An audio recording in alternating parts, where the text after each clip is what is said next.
Introducing the official Werx coffee in 3 bold flavors. Fog Navigator, the master of mornings, chocolate and apricot. Texas Pecan, Lone Star Luxury, pecan and cocoa. House Decaf, full flavor, no buzz, smoky dark chocolate. 3 bold new flavors now available at monkeyworksus.com/shop or scan the QR code on screen now.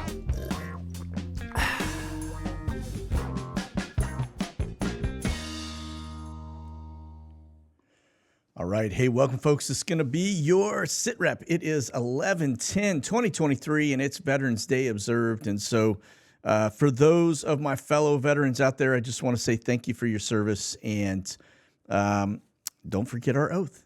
And with that said, let's jump over here. We're going to take a look at the skies. We're going to talk a little bit about who exactly are we fighting. We see everything being deployed, all hands on deck. But nobody's really talking about who the actual enemy is in this case. It seems like maybe we're there to protect Israel from this thing spreading abroad, but at the same time, we're being attacked within Iraq from Syria by Iranian proxies. We're seeing it in Yemen. In fact, they just shot down one of our Q-9 drones. We'll talk a little bit about that as well. You know, but it really is like, who are we getting ready to go scrap with here? So we'll have to pay close attention to this because it is all hands on deck, and it does definitely appear that we are headed down that war path. How big does it get? That's going to be the million-dollar question. But let's do this. Let's jump over here to our mini board as we get into the deets. It is a light day, like I said. It's Veterans Day observed, so that means many of our military are likely off today. With the exception of these guys that are flying. The big thing that you're going to notice as we look at the skies up right now, there's only about 81 aircraft up total across the United States. Little Tex-2s starting to kind of spread their wings, but it is, again, pretty light. Mostly what I see are C-17s and some what looks to be, as I kind of get in a little closer, looks to be a lot of Homeland Security off of the Florida coastline. But let's do this. Let's get into the deets. We'll talk watch list first, and you're going to see I've stripped out 7 of the air refuelers because those are sorry, not refuelers, aerial surveys, and because they're just they clog things up. But it's only 7 today. This right here is a Habal 661. That's going to be an intelligence balloon down in the Caribbean, and then that's Homeland Security. As we get a little closer again. Is this, we got something we're worried about off of the coast of Florida? Maybe that's U.S. Customs Border Patrol, Homeland Security guys, right? That's near Trump, or he would be in Mar-a-Lago. So I don't know. Again, C-17 traffic, that seems to be the dominant factor today. Again, another C-17 and more C-17s. We'll get over here to Europe and take a look. You can see the trails of C-17s. We've got a lot. There's 212, I believe, flights in 3 days of C-17s. That's one way up north there on the northern side of Norway. That's a Ruski. And then down into Europe, again, it's just mainly C-17s where you seem to be moving a lot. There was a little Dornier 328. That's going to be your Spec Ops boys. Won't focus too much on that. Notice I said it after the fact. So, all right, there's your R-135 headed down towards the Persian Gulf. You kind of expect that, right? We're about to go to war. You want to know where you're getting ready to take out your targets. And then that's a Turkish bird, I believe. So let's take a look at the intel community. What are they up to? Notice this one off kind of that shin bone there of Italy out over the water, clearly looking at something. The usual suspects headed northbound all the way up to the very tip of the north there towards Russia, and then out off of Algeria and Libya area, right, over the Mediterranean. And then, of course, the Israelis, you expect to see that too. We get over here to the United States. Notice you got some stuff going on over Georgia, kind of a weird flight pattern up off of D.C., right? And you kind of expect to see that as well. Right, notice the different layers and the back and forths. Okay. Then you get down to the Tucson area. That's an intelligence community down there, of course. And then you see the long trace going from Portland back down to Southern California. Now we're going to focus a little more on Southern California. I'm not seeing anything over Reno at the moment from an intelligence perspective in terms of the civilian intelligence, 3D or third party. But let's look at drones, see if that shows us anything else. Again, out over the Mediterranean, right? You expect to see that. Out over the Black Sea, expect to see that as well. And get down a little further south. Notice what I don't see is the one that got shot down. That was over Yemen. And not seeing, I see a little bit of work there over the Persian Gulf near Bahrain. And then we get over to the United States and just notice you've got, looks like some movement up towards D.C., some stuff out towards the center of the United States. That's a broken trace, just kind of disappears, right? But down to the panhandle of Florida, and then this particular area we're going to look closer at here in a minute. Something they've got eyes on, again, that's drones, so that's going to be probably Q9, Q4 stuff. Probably Q9 if I had to guess. But look at the R135 over the same area. Now, this is interesting because this is ZZ665, I believe is the tail number, which is, that's a unique kind of R135 that we're looking at here. Notice it comes out of Reno. We just saw it up there looking for some things.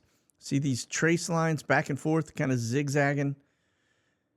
Well, the interesting thing about that is that's a British aircraft. Now, it does have some U.S. Air Force assets on the airplane, all right? Some butts in the seats. But that's a Brit. What are they doing, right? Remember Five Eyes. You can look at U.S. citizens. They can get caught up in it, but we're not allowed to technically look at it. So from a U.S. perspective. So you use other countries to do your dirty work. And so you can see the R135 that heads up to the normal spot. What I don't see is the one that was looking at Israel. All right? Clearly not there. So let's do this. Let me go back over to Mini for a minute. We'll come back to C-17s, but this is what the aircraft is called. It's an RC-135 Whiskey, right? So that's an Air Seeker R1. Has the following capabilities: rapid search, detection, measurement, identification, demodulation, geolocation, fusion of data from potentially thousands of electronic emitters. Service ceiling is about 39,000 feet, range 6,500 kilometers. But it is a British Royal Air Force aircraft, all right, called the Air Seeker, but it is co-manned by U.S. Air Force RAF personnel. And it's supposed to remain into service until 2045, but this is what your aircraft looks like. But that's what we're looking at. They're off of Southern California. This is the same aircraft that was beating down the pattern over Reno.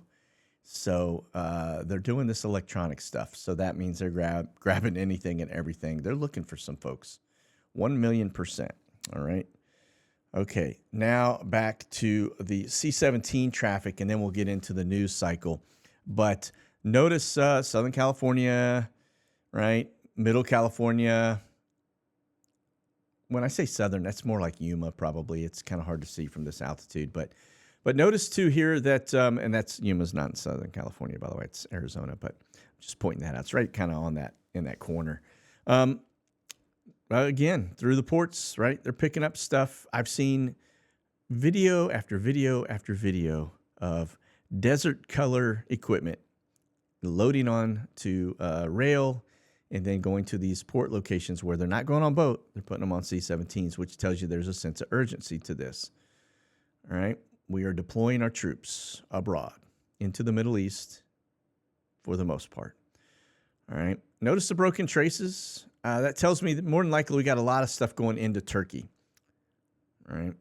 Looks to be the main thing, which if you look at where we're kind of getting around, Syria and Iraq look to be the two main areas of focus. Notice too, you don't see the stuff going in and out of Tel Aviv, right? You don't see it going out of the northern side of Israel, right? Haifa, which is a major military port and base location, right? It's not going there. It's going into Egypt, right? Going into Kuwait, going into Qatar, and into the UAE. All right. It tells that story, doesn't it? Okay. So, like I mentioned several months ago, eyes on Syria, because Syria seems to be the prime location that everything is centrally locating. That is the Turks to the north, the Iranians into Damascus and Aleppo and all around the area, which is also the Hezbollah proxies, right? And then you got Russia in there, you got the United States in there, you've got all kinds of different folks all mixed up in Syria. I think that's going to be the spot that ends up going hot. And will that spread out into a World War III scenario? Quite possibly. All right. All right. Let's get on over here to this side of the house. We're looking at flashbang schedule, nothing on the docket. Again, schedule is clear. Sure. All right. Looking at the NOTAMs, you can see it is, it looks to be kind of the normal stuff. I'm not seeing a bunch of crazy wild things across the United States that we were seeing recently. It looks like this is going to be your TFR. He looks to be headed to Philly. I don't know when that is, but that's the senior living center there. These are danger boxes. These yellow things running all around, those are going to be high turbulence. And then these little things you see are TFRs over usually like football stadiums, etc. All right. This has been around for a while. Nothing new. Same thing with this one along the border. And then you get down southern side. This is where that R-135, the British, is out looking, from here all the way down. So that's a danger box. Same thing with this up here. Been there for a while, so nothing new. Looks like we got some things going on in Iceland. Looks like the Russians have some things going on. And then the usual suspects. We get into this side of the house, and you can see it is just covered up. All right. Backing away from that, let's see what, if any, as we get over here to this, see what the date is on this TFR. That's going to be flashbang, by the way, because one VIP, it's a very large TFR, but the date on that looks to be November 11th and 12th. So it looks like he's headed out over the weekend to Wilmington. All right. Okay. Let's close that up. This is the jet stream. It's just, you can see it's just moving through the United States off the East Coast, so probably pretty wet up here. Okay. Here's one for you. Pentagon is starting to restrict the flow of military aid to Ukraine as money runs out. Just what you wanted to hear. I'm sure they'll find more, but it looks like they're beginning to restrict the flow again. Like we talked about this the other day. And the fact that, Zelensky was actually looking for bank loans and people that could spot him with a promissory note to pay it back. But anyway, this is, check this part out. This perhaps realizing Ukraine's military forces are about to expire. Telegraph reported that Russia has amassed an estimated 40,000 troops around the key battlefront. I'm not even going to try to pronounce that, as it prepares for a third wave assault on the shattered eastern town. So yeah, Russia is still moving forward with their all of their fighting. They haven't let up. In fact, if you look at the map, I'm not going to bother showing you here. It hasn't changed. It looks identical to how it looked when this whole thing kicked off. And we'll just continue to watch it. But it looks like the U.S. has realized that they're not making any ground, no matter how much money they put into it. And now we've got to refocus all of our efforts on other areas. Okay. This was the thing we were just telling you about. I didn't see that aircraft flying, but this is what a Reaper looks like. It's the same thing that got shot down over the Black Sea. This thing is kind of, it's a lethal little deal, but it's got the prop job on the back. It's not super, super fast like a Q4 drone. This is a Q9. But it looks like the Yemenis, basically the Houthis, shot this dude down. Now, typically in the past, if you shot down a U.S. aircraft, that typically had some type of a response. But we don't seem to do that these days. We seem to just, we lost an aircraft and it got shot down. And then we just leave it at that. So we'll see what happens.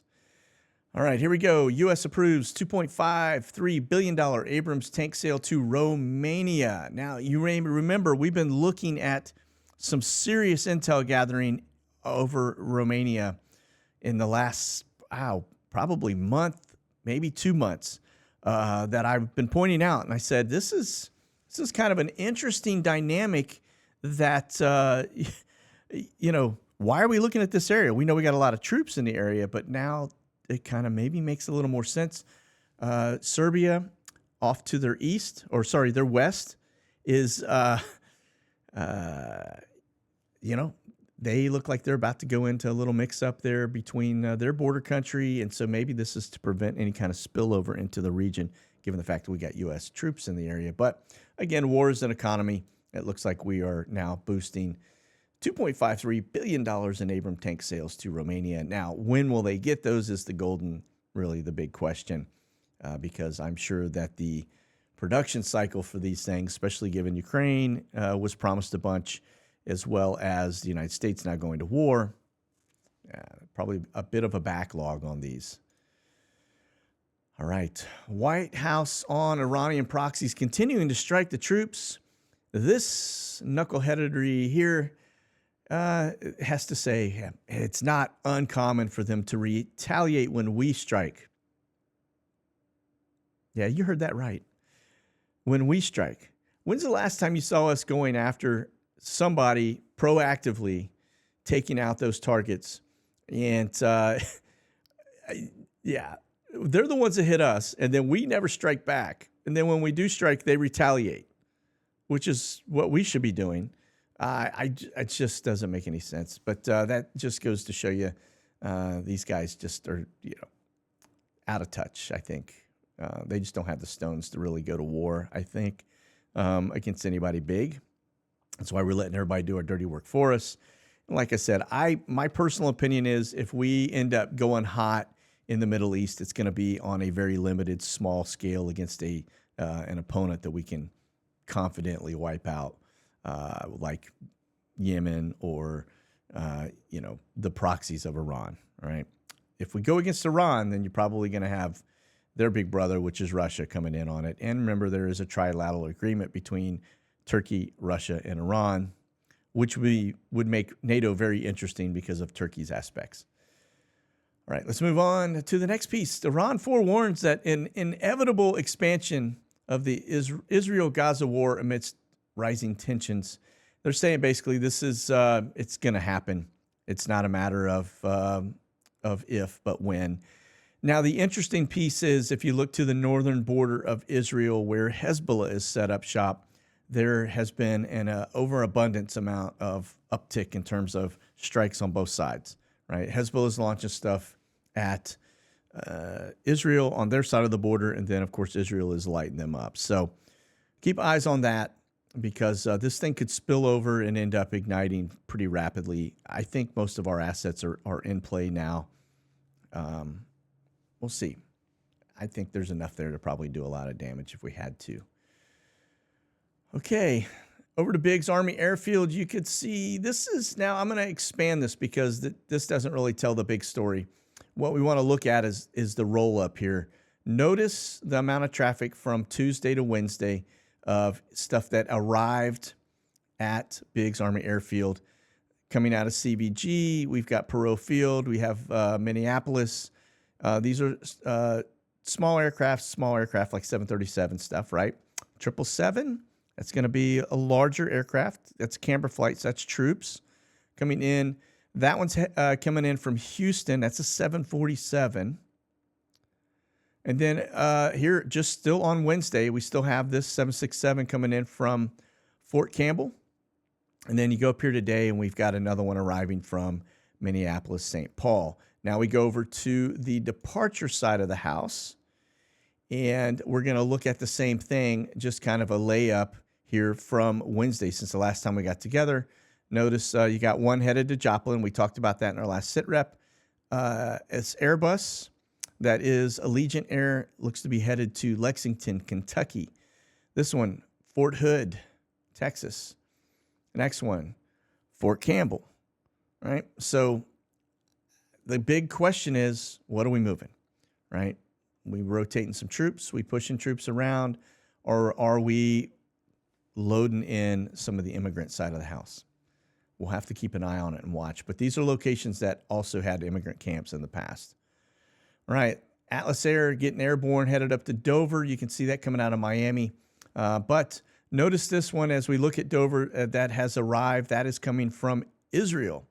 That is not one of our usual suspects. I don't know who that owner is, but OFN is the call sign for it. C-17, and then this one coming out of Chicago O'Hare.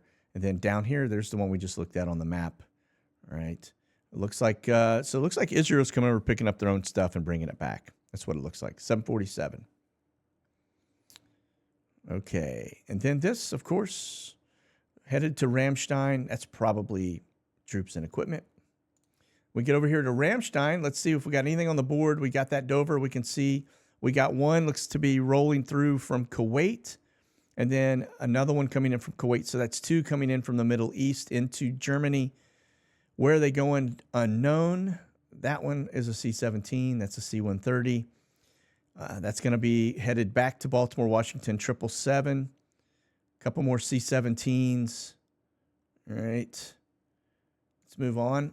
Now, this is where it looks very interesting. Remember, Zelensky's been asking for stuff, but there is really not anything showing up to his location. I've got one, or actually one 747 I see doing a rotate here, showing up on the board, and that's this one right here. It's on the scheduled board. It's en route, coming from Portsmouth, right? Now, if I look on where it's departing to when it leaves here, it looks to be, where's our 747? Let's go down the list here because I did see it. Back to it's going to CVG. Now, is it possible that we're taking some Ukrainians out? Because remember, they are also coming in and out of Ukraine into the United States, just like the Afghanis and everybody else. So maybe, we'll see. But that's a 747 coming back, headed into the hub there, CVG. All right, two Camber flights. This one we just saw headed into the forward operating base. And then this one here coming out of Ramstein, 777 and a 747. On to the next. Going to be your Reach. These are going to be more than likely C-17s. And 38,000 feet headed back to the United States. Last seen near St. John's. And then this one coming out of Ramstein looks to be headed, well, it's at 27,000 feet, but it's at a cruise speed, 517. Probably due to weather, it's kind of jockeying in and out of there. But let's see. No telling where that one's headed. We'll just see if we can figure out where it went when we look at the traces later. All right, and then here's your Brits. Now, the interesting piece is, notice in and out of Cyprus. Notice, too, down here out of Kuwait, headed southbound. This one coming out of Norway and look to be returning home. Okay. National Cargo, all 747s. Middle East right there, Chicago, Fairbanks, Alaska, headed to JFK and to Anchorage into, I'm not even pronouncing that one, but anyway. So it looks like we got a lot of stuff coming out of Anchorage down into Southeast Asia. All right. And then these coming back into the United States. All right. Omni. Now, this, we always talk about Omni serving many masters, right? They do a lot of military stuff, a lot of troop movement, but they also move a lot of immigrant stuff too. So they basically, anybody that's got money in their hand, they're ready to roll. So you can see coming out of Laredo, headed down to San Pedro Sula, right? Down to Central America. Now, I just had another Omni flight. It's just landed a minute ago in Guatemala, coming out of, I want to say, that was Harlingen, I think. But anyway, so it looks like they are moving migrants, right? As well as these guys. Now, you're going to notice that everything looks to be right now currently showing down south of the border. But let's do this. Let's go look over on this side of it, and you're going to notice that there's a lot of stuff here on the interior side of the United States. CVG seems to be the big hub.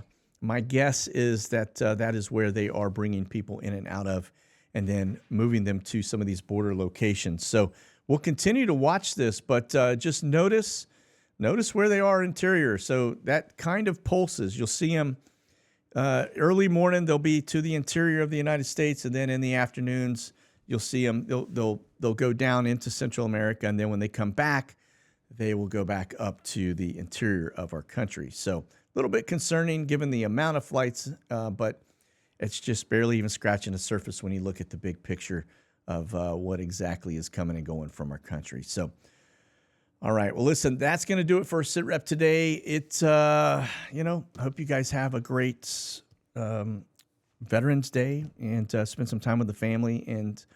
But definitely you want to stay frosty and make sure you keep that powder dry, given the times that we are in. So that's it. You guys stay frosty out there as always. Like I just said, God bless. Monkey out. Thanks for watching, folks. You can check out the latest gear and products by selecting the QR code on your screen now or go to monkeyworksus.com.